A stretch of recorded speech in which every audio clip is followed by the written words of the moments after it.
ఓం సూర్యనారాయణాయ నమః. సూర్యభగవానుడి కరుణను తెలియజేసే అద్భుతమైన కథ ఈ వీడియోలో చూద్దాం. ఈ కథ సూర్యారాధన యొక్క అద్భుతమైన శక్తిని వివరిస్తుంది. సూర్యభగవానుడి మహత్యం. సంగీతానికి శాపం విముక్తి. సంగీత విద్వాంసుడి దుస్థితి. పూర్వకాలంలో రవివర్మ అనే ఒక గొప్ప సంగీత విద్వాంసుడు ఉండేవాడు. అతను తాన్సేన్ అంత ప్రజ్ఞావంతుడు కాకపోయినా అతని గాత్రంలో ఒక దివ్యమైన శక్తి ఉండేది. అయితే దైవఘటన వలన రవివర్మకు అంధత్వం అంటే కంటిచూపు కోల్పోవటం వచ్చింది. ఈ బాధతో అతను తన జీవితాన్ని, సంగీతాన్ని నిందించుకోవటం మొదలుపెట్టాడు. రవివర్మ తన అంధత్వానికి కారణమైన పాత పాపాలే అని తెలుసుకుని తన గురువును ఆశ్రయించాడు. గురువు రవివర్మతో, నీకు కంటిచూపును తిరిగి ప్రసాదించగలిగే శక్తి ఒక్క సూర్యభగవానుడికి మాత్రమే ఉంది.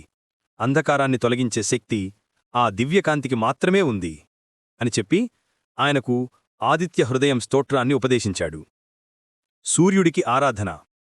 రవివర్మ అప్పటినుండి ద్వేషాన్ని, నిరాశను వదిలి సూర్యుడిని ఆరాధించడం మొదలుపెట్టాడు.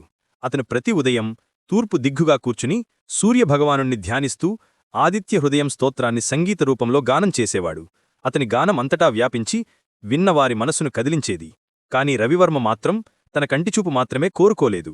ఓ సూర్యా, నా కంటిచూపు పోయినా పర్లేదు, కాని ఈ లోకంలో నిరాశలో ఉన్న ప్రతి ఒక్కరికీ నీ కాంతిని, ఆశను ప్రసాదించు అని ప్రార్థించేవాడు. సూర్యలీల. రవివర్మ నిస్వార్థ భక్తి, అతని సంగీతంతో కూడిన ఆరాధన సూర్యభగవానుడికి ఎంతో ప్రీతి కలిగించింది. ఒకరోజు రవివర్మ సూర్యాస్తమయం వేళ ప్రార్థన ముగించుకుని కళ్ళు తెరిచాడు. ఆకాశంలో ఉన్న సూర్యుడి నుండి ఒక లేత బంగారు కిరణం వచ్చి అతని కళ్లను తాకింది. ఆ కిరణం యొక్క వెచ్చదనం మరియు తేజస్సు అతని కళ్లలోని చీకటిని చీల్చుకునిపోయింది. రవివర్మకు దృష్టి తిరిగి వచ్చింది. అతను మొదటిగా చూసింది సూర్యాస్తమయం యొక్క అద్భుతమైన ఎరుపు, నారింజ రంగులను.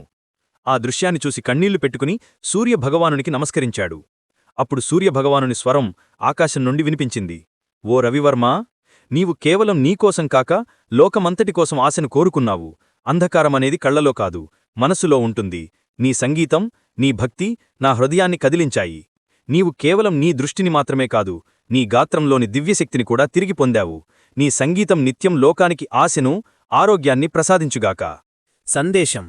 సూర్యభగవానుడు కేవలం భౌతికమైన దృష్టిని మాత్రమే కాక మనలో నిండిన అంధకారం అంటే నిరాశ, అజ్ఞానం అనే చీకటిని తొలగించి జ్ఞానం మరియు ఆశ అనే కాంతిని నింపుతాడు.